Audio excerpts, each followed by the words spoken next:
amis de Radio Communication de Loisirs, bonjour. Toujours un immense plaisir de vous retrouver, toujours de plus en plus nombreux sur les ondes de Radio Méru. Aujourd'hui, la parole est donnée à notre ami Jean-Guy Bray. C'est aussi ce que nous souhaitons à Radio Méru. Donner la parole au club appelé et à leurs adhérents. Mon cher Jean-Guy, peux-tu te présenter ? Oui, bonjour André. Merci tout d'abord de m'accueillir sur Radio Méru. Ça me fait très plaisir. J'ai été très touché de ta demande. Donc moi je suis Jean-Guy, Pharaon 85 sur le 27 MHz. Depuis de nombreuses années, ma foi maintenant. Je suis en Vendée, dans une petite ville de 2600 habitants qui s'appelle La Châtaigneraie. Je me trouve à 40 km au sud du célèbre Puy du Fou. Pour situer un petit peu, et puis je dirais 70 km au nord de La Rochelle, voilà pour situer les points régionaux importants. Très très bien, Jean-Guy. Peux-tu me dire en quelle année as-tu commencé la CB ? Eh bien ma foi, les années passent, ça fait 30 ans cette année, ça fait 30 ans depuis le mois de septembre déjà, j'ai commencé donc en septembre 1989. Oui, les années passent très très vite.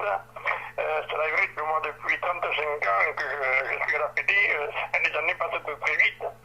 Je me rends compte qu'en prenant de l'âge, elles passent encore que plus vite. Ah, c'est sûr. Peux-tu me dire pour quelle raison tu t'es tourné vers ce moyen de communication à ce moment-là ? Oui, en fait c'est une histoire personnelle et familiale, on va dire. Malheureusement, mon père est décédé subitement à ce moment-là, en mai 89. Je me retrouvais seul avec ma mère et deux petits frères, disons. Et c'était un petit peu compliqué pour les déplacements. Il n'y avait pas de téléphone portable à l'époque. Les Radiocom 2000 coûtaient une petite fortune. On ne pouvait pas se payer ça. Et j'avais un voisin qui avait une grande antenne sur sa maison qui m'intriguait beaucoup. Et puis un jour, j'ai décidé d'aller le voir et puis de prendre des renseignements. Et donc, il m'a expliqué ce que c'était que la CB. Lui, il était livreur, il faisait des tournées. Donc, sa femme l'appelait régulièrement pour savoir un petit peu où il en était. Il était équipé dans son camion, il était équipé dans sa voiture, il était équipé donc chez lui. Et puis ma foi, c'est ce qui m'a donné l'envie. Et le premier poste que j'ai trouvé, ça a été un portable, pour les connaisseurs, un Stabo SH7700, donc 40 canaux AM/FM. mais voilà, c'était révolutionnaire, quoi. J'avais ça sur mon bureau, j'écoutais un peu ce qui se passait dans le coin. Je pouvais parler à 1 ou 2 kilomètres avec les routiers, dont certains sont devenus des amis après. Et ça a été, ça a changé ma vie, vraiment, quoi. Oui, c'est vrai qu'à l'époque, il n'y avait pas de téléphone portable, nous n'avions pas grand moyen de radiocommunication, sauf la CB qui était ce formidable moyen de radiocommunication totalement gratuit et qui a rendu effectivement de très très bons exemples et surtout de grands services. Oui, je sais que tu as été président d'une association de CB. Peux-tu nous en parler, Jean-Guy, pardon, excusez-moi. Oui, bien sûr, oui. Oui, question de rendre service, oui, c'est aussi, ça a aussi été ce qui m'a intéressé dans la CB, parce que je suis handicapé de naissance. Et comme j'ai toujours eu besoin des autres, ma foi, la CB, ça a été pour moi une occasion de me dire que je pouvais aussi me rendre utile pour les autres qui me donnaient tellement au quotidien. Et la CB, ça a été pour moi l'occasion de me rendre utile, notamment par des radioguidages et par différents services que j'ai pu rendre, quoi. Alors au niveau... Oui, pardon, oui, effectivement, tu vas pouvoir y revenir, mais m'expliquer encore un petit peu plus. Oui, effectivement, le côté de l'handicap, c'est quelque chose qui m'a toujours, disons, touché, parce que, tu le sais, j'étais président d'une grosse association sur le département de l'Aveyron, et nous avions justement des personnes handicapées, et je me suis rendu compte très très très rapidement que la CB leur apportait des choses vraiment extraordinaires. J'ai connu des gens, par exemple, très très timides qui avaient peur de s'exprimer, etc. Il leur a fallu un certain temps d'adaptation, mais ensuite, quand elles ont commencé à prendre confiance en elles-mêmes, eh bien, je peux te dire qu'elles assumaient un travail entièrement bénévole, bien sûr, fabuleux, notamment dans les radioguidages, puisqu'à l'époque, nous faisions énormément de radioguidage. Alors, je te repasse la parole, effectivement, pour continuer de nous parler de ton association, si tu veux bien.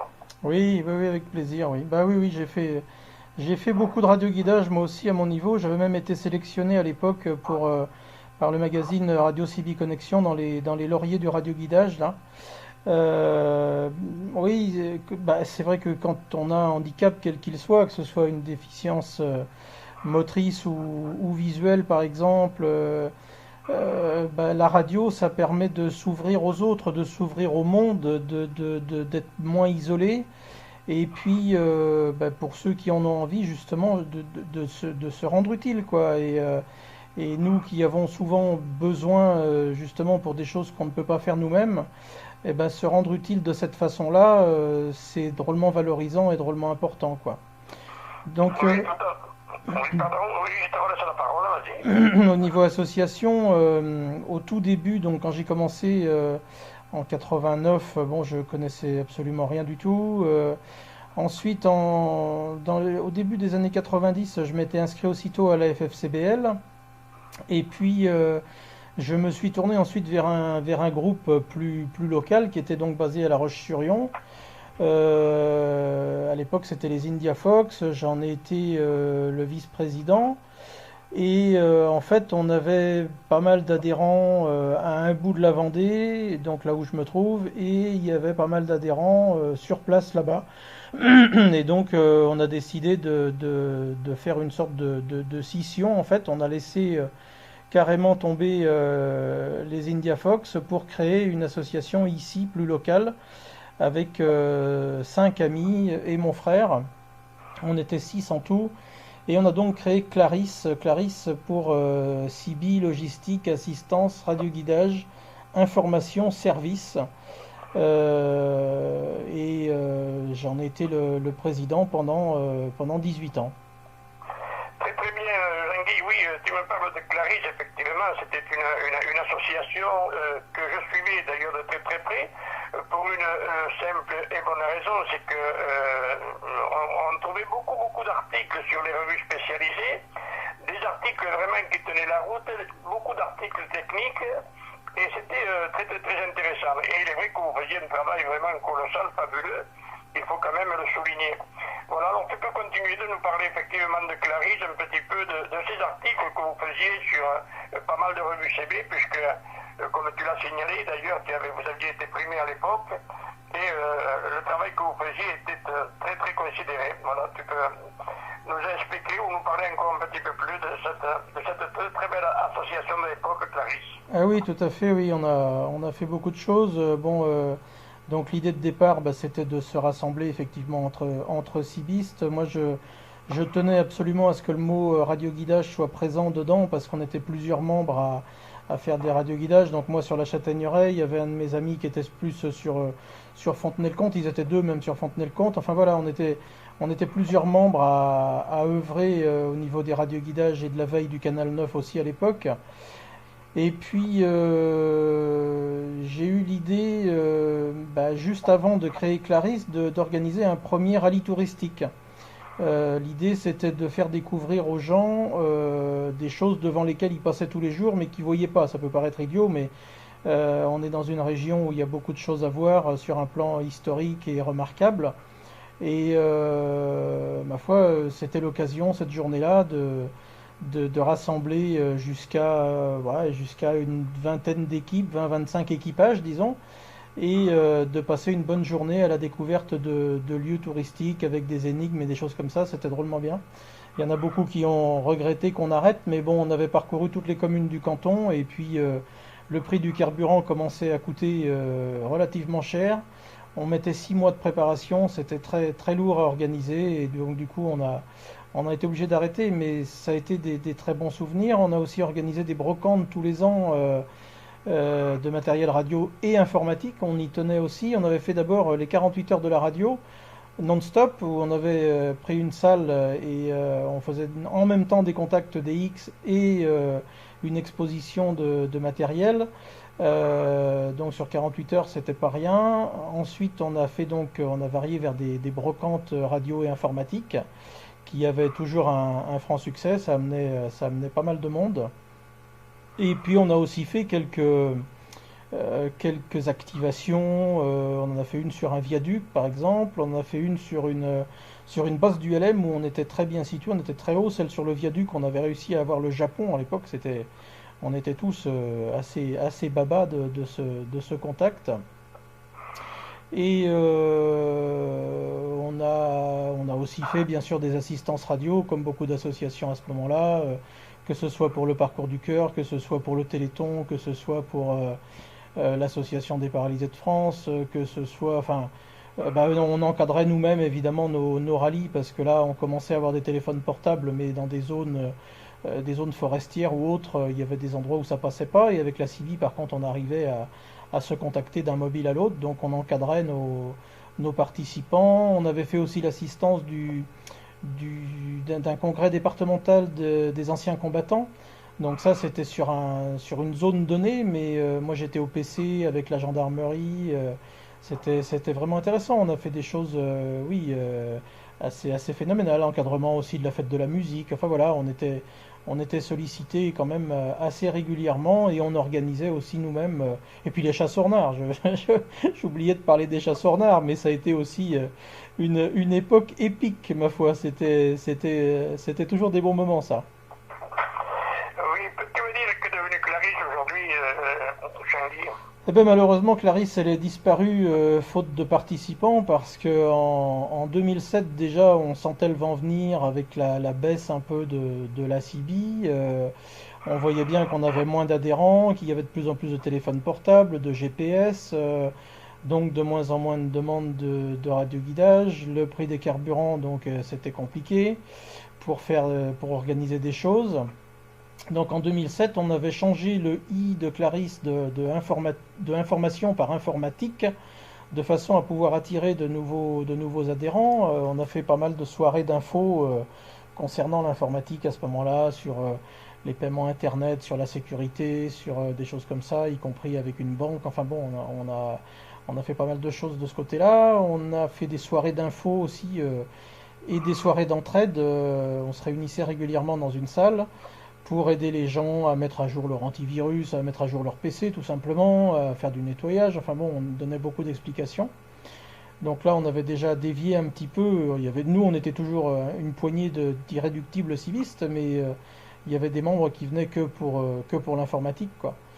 Et puis en 2015, on n'était plus que deux, donc on a fini par se regarder et puis à se dire que ça servait à rien de conserver l'association malheureusement, et donc on a dissous Clarisse en 2015, mais j'ai gardé le site internet pour avoir toutes les archives, parce que justement toutes les activités qu'on a pu faire à l'époque sont sur le site que j'ai renommé CB Web Info, www.cbwebinfo.com, et sur lequel j'essaye de mettre régulièrement des infos, des nouveautés, des essais de matériel CB. Et j'ai une page aussi sur Facebook qui porte le même nom, cbwebinfo.com, où je partage des actualités, notamment celle de la FFCBL, bien évidemment. Voilà, puisque depuis que j'ai arrêté la présidence de Clarisse, eh bien ma foi, j'y rejoins à nouveau les rangs de la FFCBL et j'en suis bien content. Oui, je te remercie, Jean-Guy, de toutes ces précisions. Ce qui est dommage un petit peu, mais tu le sais, puisque tu suis effectivement toute l'activité de notre fédération. Tu sais que nous travaillons en permanence également, nous œuvrons en permanence avec nos amis italiens, avec la cuir CBCR en Italie, qui eux ont pris un virage à l'époque à 90, pour ne pas dire à 95 degrés, en se tournant vers les catastrophes naturelles, etc. Et lorsque l'on voit le travail qu'ils réalisent, ils ont le côté radio et le côté justement de tout ce qui est informatique, parce que là il y a justement un travail colossal à faire entre la radio et l'informatique. Il faut que tout ça aille de pair. Alors je prends par exemple un exemple, puisque nous sommes allés nous autres à plusieurs reprises avec une colonne mobile participer aux opérations SRVOL qu'ils appellent. Par exemple, les gens qui arrivent de l'extérieur sur l'opération, il faut qu'ils passent de suite par un secrétariat. Donc, il y a un secrétariat qui est super bien formé, mais il faut une formation continue pour faire déjà l'enregistrement des personnes, parce qu'il faut les enregistrer, il faut leur mettre un bracelet, de façon à ce que l'on puisse vérifier les gens qui rentrent dans le camp, qui en ressortent pour aller vers une opération, puis qui en reviennent, voir si l'effectif est au complet, etc., etc. Et puis ensuite, il y a tout ce qui est tout le reste en informatique. Il y a par exemple les cartographes, ils ont des commissions, les gens qui arrivent, hop, ils travaillent sur les ordinateurs, la cartographie, de façon à vite voir un petit peu le paysage, les endroits où ils peuvent aller monter les pontes qu'ils appellent, c'est-à-dire les relais, etc., etc. Tout ça, ça va de pair, vois-tu. Mais également, si je pousse même encore beaucoup plus loin, tous les repas sont enregistrés, etc., etc. C'est-à-dire qu'il y a un travail colossal entre l'informatique, la radio, et puis ensuite tout le reste, les gens qui s'en vont sur le terrain, etc., etc. Et c'est vrai que là, peut-être, nous, encore nous Français et nous, structure française, nous passons un petit peu à côté de tous ces problèmes, alors que nous avons des risques avec ce réchauffement de la planète qui s'accélère, et où toutes les bonnes volontés seront prises en considération, il ne faut pas en douter. Bon, tu le sais, nous sommes au ministère de l'Intérieur le 3 décembre, nous allons encore évoquer tout cela, et je sais personnellement et pertinemment que toutes les bonnes volontés seront prises en considération. Alors, je vais continuer de te poser des questions. Je sais que tu es toujours chimiste, alors oui, tu peux continuer à me dire quel est cet amour que tu as toujours pour la chimie. Ah oui, je suis toujours cibiste. Juste pour rebondir par rapport à l'informatique et la radio, nous, on l'avait compris depuis longtemps. D'ailleurs, l'informatique, elle était déjà très présente pour nous. Moi, l'informatique, c'est aussi une autre passion. J'ai commencé l'informatique au tout début des années 80 avec de la programmation en basique pour ceux qui se rappellent de ça, sur des ordinateurs Commodore et Thomson. Et donc, nous, c'est vrai qu'au sein de Clarisse, on a été très vite informatisé, très vite équipé.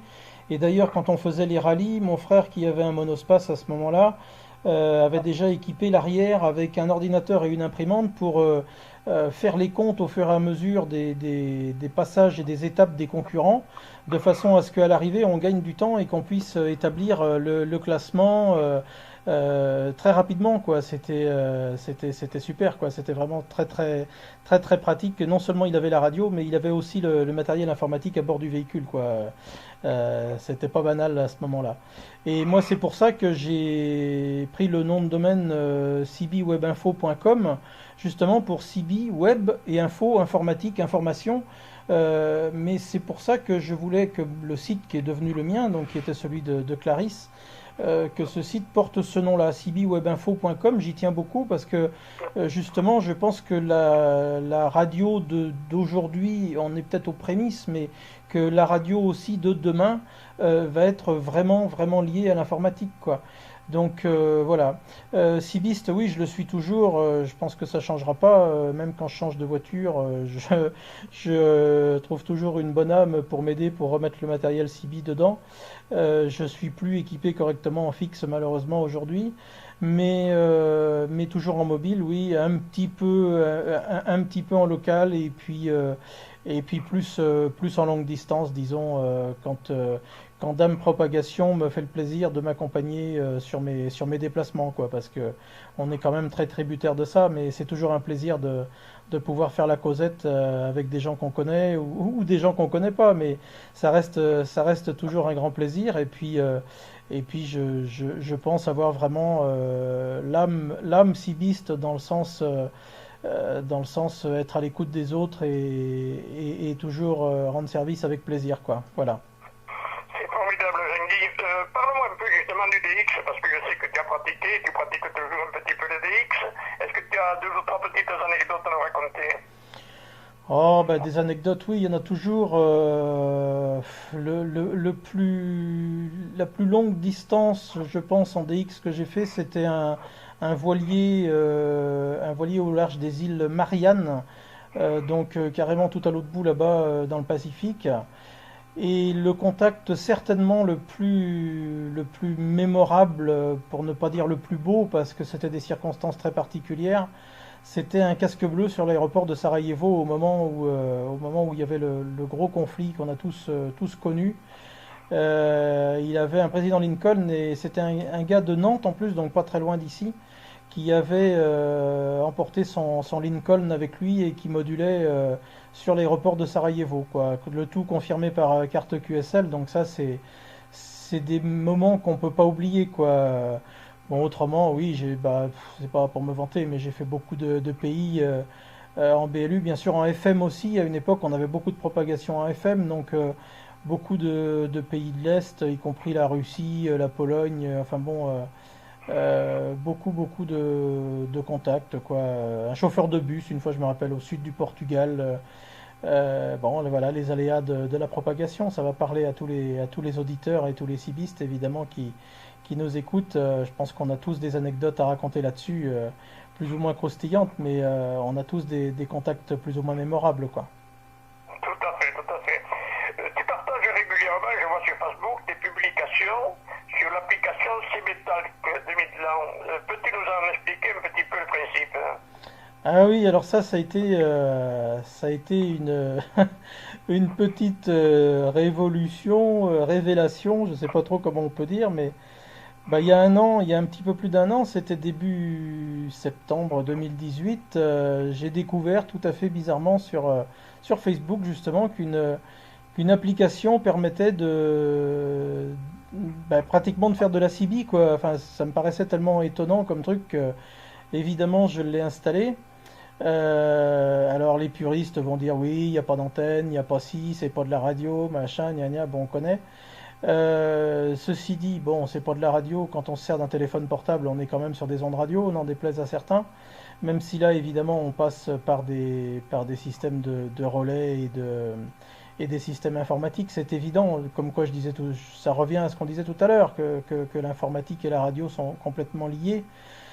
Donc CB Talk, c'est une application donc, qui a été lancée par la société Midland, oui, sur le principe du POC, du Push Over Cellular, donc du principe d'émettre en radio, mais sur les téléphones portables, qui est sans doute l'avenir, la radio de l'avenir, qui lie en même temps le téléphone portable, pourquoi pas le PMR 446, la VHF, l'UHF, et divers moyens de communication, que ce soit à l'unité, que ce soit en groupe. On en veut pour preuve, par exemple, les actions réalisées par la société Néotrans aussi, qui propose des solutions pour les entreprises en particulier et pour les secours. Donc ça, c'est très intéressant. Et donc CB-Talk a été un peu une application pas tout à fait précurseur, parce qu'ils avaient sorti BT Talk avant, qui est plus dédié aux motards et qui permet de discuter en groupe. CB-Talk, c'est plus l'esprit, je dis bien l'esprit de la CB, l'esprit du 27 mégas, l'esprit des canaux banalisés. C'est-à-dire qu'il y a une partie groupe où il y a 15 groupes par pays ou par nation. C'est un peu comme les divisions en CB. Il y en a un petit peu moins, mais bon, par exemple, l'île de Man va être considérée comme un pays, hein, sur CB-Talk. Donc il y a une quinzaine de groupes par pays qui permettent donc de discuter dans le pays sans limite de distance. Et puis ensuite, il y a toute une partie avec 40 canaux, comme une CB, et qui là permet de discuter à une trentaine de kilomètres les uns des autres en étant plus tranquille, puisque là les gens qui sont au-delà des 30 kilomètres ne peuvent pas écouter, quoi. Donc bah oui, c'est vraiment surprenant comme système et comme moyen de communication, parce que là il y a plus besoin de propag. Il suffit d'avoir un smartphone avec le Wi-Fi ou avec la 4G. Et puis on peut discuter là aussi avec des amis ou avec des gens qu'on ne connaît pas, mais ça permet, sans avoir d'installation particulière à faire, de discuter avec l'esprit CB et toute la convivialité qu'il peut y avoir. Bon, il y a aussi des tordus, hein, comme sur le 27 mégas. On va pas s'idéaliser non plus le truc, hein, il faut bien le reconnaître, hein, il y a un petit peu de tout, hein. Mais on peut quand même faire des beaux contacts avec cette application. La qualité des communications est correcte également sur ce genre d'application. Ah oui, alors dans l'ensemble c'est correct. À partir du moment donc, où on a du Wi-Fi ou de la 4G, ceux qui l'utilisent en mobile, ils sont tributaires de ça justement. Et que par moment, bah, c'est un petit peu sportif parce que bah, là on se rend bien compte que c'est de la radio parce qu'on a droit aussi au trou radio. Donc la qualité globalement, oui, elle est bonne parce qu'il n'y a pas du tout les grésillements, il y a pas la voix de canard entre guillemets de la BLU. C'est comme si c'était de l'AM de très bonne qualité quand il y a du réseau, quoi. Voilà. Et à partir du moment où le réseau baisse, eh ben, la communication est moins bonne, mais ça semble tout à fait logique. Ok. Et on peut faire également des longues distances avec, sur ces métals. Ah oui, oui, alors on peut faire des longues distances parce qu'ils ont développé l'application dans le monde entier. Moi, j'ai eu le plaisir de faire des contacts assez extraordinaires là-dessus. J'ai eu un Sioux une fois, un vrai Sioux, un Indien Sioux, dans l'Ohio, vraiment incroyable. J'ai eu un chauffeur de taxi à Mexico une fois. Alors là, on se rend bien compte que c'est de la radio parce que justement, pour les raisons que je viens d'expliquer juste avant, ben, je le perdais, je le retrouvais, je le reperdais, je le retrouvais. J'avais l'impression d'être en BLU, quoi. Vraiment, c'était surprenant. Bon, après, évidemment, pour certains, il y a la barrière de la langue, mais moi, j'ai la chance de parler un peu anglais et espagnol, ce qui fait que ça m'a permis de faire des très beaux contacts. J'ai eu une fois une dame en Afrique du Sud qui m'a parlé pendant 10 minutes, un quart d'heure de sa vie. Son mari était mineur, ils étaient logés tout près des mines où il habitait, où il travaillait, pardon. Ils étaient logés dans un petit village sur place et tout. Enfin, voilà, c'est aussi des rencontres et des contacts assez extraordinaires, quoi. C'est surprenant. Après, ben oui, il y a pas la surprise du DX et de la propag. On va pas à la pêche, entre guillemets, du contact de la même façon. Mais pour des gens qui aiment discuter et qui aiment les humains et qui aiment les contacts humains, c'est quand même assez phénoménal, quoi, de pouvoir parler comme ça complètement gratuitement en plus, parce que c'est une application gratuite, de parler d'un bout à l'autre du monde sans limite, quoi. Et ça, pour moi, c'est assez fabuleux, quoi. Mais moi, je suis quelqu'un qui s'émerveille de beaucoup de choses, hein. Devant les nouvelles technologies, je suis toujours surpris, par exemple aujourd'hui, de voir ce qu'on peut faire justement avec un smartphone par rapport aux premiers ordinateurs que j'ai pu utiliser. Je suis toujours un grand enfant quand je vois des nouvelles choses comme ça. Oui, c'est ce que je disais d'ailleurs à un de mes amis, là, à mon ami Raphaël Morgado, qui est passionné également des nouvelles technologies, mais qui ne maîtrise très certainement pas aussi bien que tu maîtrises, parce que je te suis depuis très très longtemps, et je sais que tu maîtrises toujours très très bien ces nouvelles technologies-là. Je sais que Midland a également sorti un micro spécial pour cette application. Est-ce que tu peux m'en toucher un petit mot? Ah oui, alors le micro en question, il s'appelle le Dual Mic. Alors il a été beaucoup décrié à sa sortie parce que bon, bah, tout ce qui est nouveau, évidemment, ça crée un peu des polémiques, on va dire. Mais finalement, bah, il est pas si mal que ça, ce micro. Ils ont joué là aussi la carte de la technologie et ils l'ont bien joué parce que c'est un micro entre guillemets révolutionnaire. Certains diront ouais, c'est que du Bluetooth, machin. Oui, enfin bon, c'est que du Bluetooth peut-être, mais d'abord il est le seul à fonctionner avec l'application. Donc en fait, il s'appelle le Dual Mic, mais il aurait pu s'appeler le Quadri Mic parce que il a quatre fonctions ce micro. La première, donc, c'est de fonctionner sur un poste CB.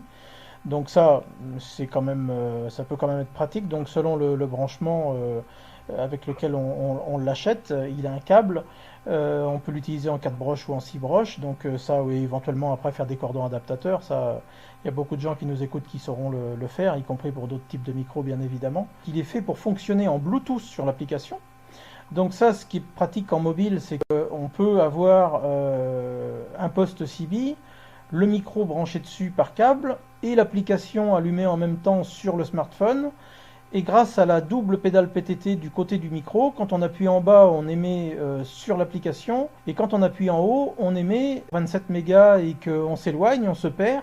et ben on se dit tiens, on se reprend sur tel groupe ou tel canal sur l'application, et toc, on peut se retrouver et continuer le contact, quoi. C'est quand même pas banal. Son autre fonction intéressante, c'est qu'il fait kit main libre pour les téléphones portables. Donc, si on est en communication sur l'application et qu'on reçoit un coup de fil, on peut décrocher directement avec le micro. Donc ça, c'est quand même bien pratique. Et puis, la petite cerise sur le gâteau, c'est qu'il fait aussi haut-parleur amplifié en fait pour écouter de la musique sur le micro directement grâce au smartphone ou via le Bluetooth. Donc ça peut aussi servir par exemple avec un ordinateur en Bluetooth. On peut écouter ses musiques préférées par le biais de ce micro, quoi. Donc c'est quand même c'est assez innovant comme système, quoi. Oui, sais-tu si une évolution est prévue pour ce micro? J'ai entendu parler d'une seconde version. Oui, alors effectivement, j'en ai eu la confirmation ce matin d'ailleurs par le directeur de Midland France, Richard Ricoul. Effectivement, donc on a vu une démonstration d'un nouveau dual mic, d'une série 2, il y a quelque temps par Mirko, qui est le développeur de chez Midland, l'ingénieur de CB Talk et du dual mic. Il a fait une démonstration d'une version 2 qui va être encore plus révolutionnaire parce que tout simplement on va vraiment pouvoir l'utiliser sans fil cette fois. C'est-à-dire que la partie basse du micro a un sabot sur lequel il va se poser, mais on va pouvoir l'enlever du sabot. Donc il va vraiment pouvoir servir de micro sans fil pour quelqu'un qui n'a pas de poste CB. Là, on pourra embarquer que le micro tout seul, sans câble dans le véhicule, ou même en pédestre, hein, pourquoi pas. Et ça, c'est vrai qu'il y a beaucoup d'utilisateurs qui le demandaient. Même sur la version 1, il y en a certains, ils avaient démonté le câble pour utiliser le micro uniquement en Bluetooth. Donc ça, c'est quand même pas mal. Alors, normalement, aux dernières infos, sous toute réserve, il serait disponible en France, cette version-là, d'ici la fin de l'année. Mais il n'y a pas de date précise de prévue pour l'instant, mais on va croiser les doigts parce que c'est vrai que pour les utilisateurs de l'application, bah, ça serait vraiment bien, quoi. Ouais, tout à fait, oui, mais il faudra voir avec eux, peut-être s'ils veulent venir présenter tout cela lors de notre 38e Assemblée Générale qui se déroulera à Nantes. Donc ça ne sera pas très très loin de chez eux, peut-être qu'ils sont intéressés pour venir le présenter soit le samedi, soit le dimanche. Ah oui, ça serait bien. Hein. Oui, après 30 ans d'utilisation de la CB, comment vois-tu son avenir aujourd'hui, Jean-Guy?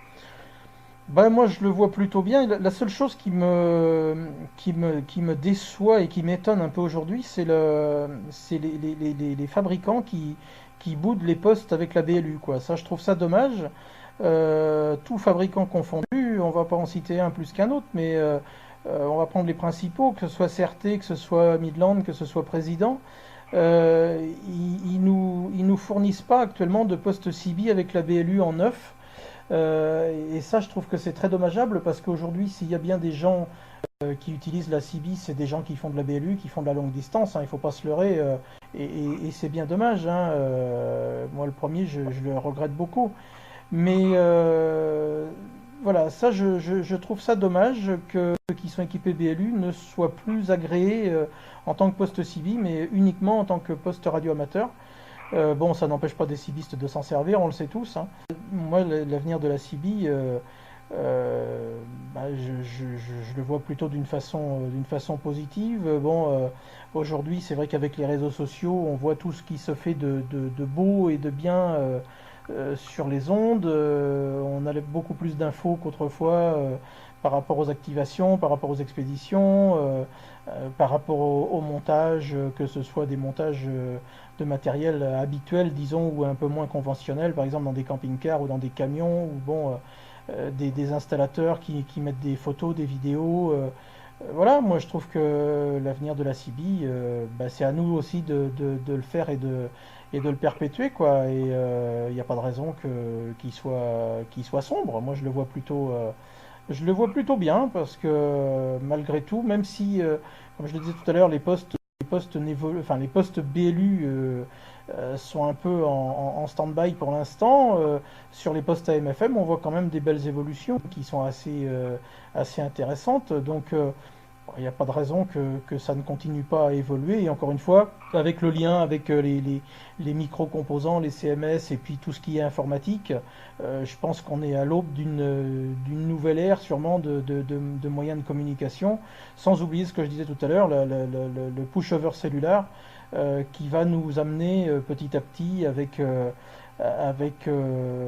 Neotrans, avec Motorola, avec Midland, avec d'autres sociétés certainement, à avoir des postes multifonctions qui vont lier à la fois le GSM, le push-over cellulaire, le PMR. On va assister à la naissance d'appareils assez révolutionnaires, je pense, dans les mois qui viennent. Oui, mais moi je peux te dire que j'y crois aussi. La preuve, c'est si je continue de me battre comme je me bats, c'est que j'y crois. D'ailleurs, je rencontrerai des hauts responsables de Midland lors du 17e congrès de la PRCB en Italie du 15, 16 et 17 novembre. Parce que chaque année, ils montent un très très constant là-bas. Pas chaque année tous les 3 ans, puisqu'en Italie, ils ne font pas d'assemblée générale annuelle, ils font des congrès tous les 3 ans. Je pense qu'ils ont raison, mais bon, on ne va pas discuter de ce problème-là, ce n'est pas le jour. Et chaque fois, il y a la société Midland qui est là avec toutes les nouveautés, etc. Et qui sont là pour expliquer, bien sûr, toutes les nouveautés et puis les prévisions à court terme, moyen terme et plus long terme. Eh bien, écoute, Jean-Guy, le moment est venu de conclure parce que je vois que l'heure tourne aussi. Et je sais que mon ami Hervé Martin ne regarde pas les trop des minutes. Donc, même si on fait une émission un petit peu plus longue cette fois-ci, il en sera très très heureux. Alors, je te passe le micro de nouveau pour conclure. Et oui, même au téléphone, on arrive à se repasser le micro. Comme quoi, on est vraiment branché, mon pauvre Andrea. Ben merci, moi j'ai juste une chose à dire. Voilà, ce matin, j'avais pas grand-chose de prévu dans ma journée, et puis voilà, j'ai eu un petit message d'André qui me dit, bah écoute, voilà, ça serait sympa si tu pouvais faire une interview sur Radio Méru avec moi. Ben oui, évidemment, hein, c'est un grand oui et un grand plaisir. Donc merci André, merci Hervé Martin, merci Radio Méru, les bons chiffres à toutes les auditrices et à tous les auditeurs, et puis les amitiés à tous ceux qui m'ont reconnu. Voilà, merci pour tout, et puis les bons chiffres à tout le monde, ma foi. Voilà, André. Oui, merci Jean-Guy. Moi je vais conclure de mon côté. Je vais dire toujours à nos amis auditeurs, continuez à faire connaître Radio Méru dans votre entourage, motivez-les à venir la découvrir et à l'adopter. Je terminerai par un appel sponsor petit, gros, moyen. Vous pouvez aider le fondateur Hervé Martin avec un don à partir de 1 euro et sans limitation, bien sûr, de somme. Vous pouvez régler par PayPal. Pour ma part, je vous donne rendez-vous la semaine prochaine. Bonne semaine à tous et à toutes, radiophoniquement vôtre, et encore un très très très très grand merci à toi Jean-Guy, où j'ai eu le plaisir, et je suis sûr que les auditeurs auront un grand plaisir de t'écouter et de te découvrir. Merci à vous tous. Attention Nénès, c'est en fréquence pour Peter qui l'appelle dans l'écoute. Oui Peter, bisous à toi, ton cœur familial, à toutes les stations André écoute. Oui, écoute Peter. Gros bisous à toi Nénès.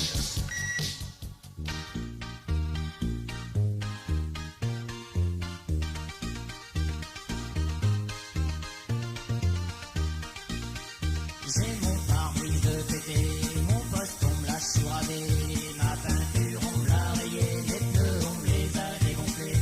C'est la panique sur le périph', à la chapelle c'est le bordel, sur l'autoroute droite ça roule, bordel là on roule pas. Mais je m'en fous, moi je fais de la module, dans ma radio je reçois toutes vos bulles.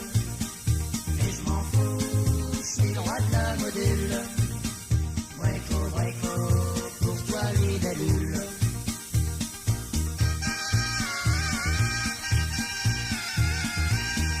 Y a-t-il quelqu'un qui me copie? Pharmacos, je reçois tout petit. Mon voisin est venu frapper, il dit que je passe dans sa télé. Y a des stations QRO qui font de bons petits QSO. Y a des stations emmerdeuses qui jouent à nous mettre des porteuses. Y en a qui aiment pas les routiers, moi j'en ai rien à péter. Y'en a qui aiment pas le chocolat,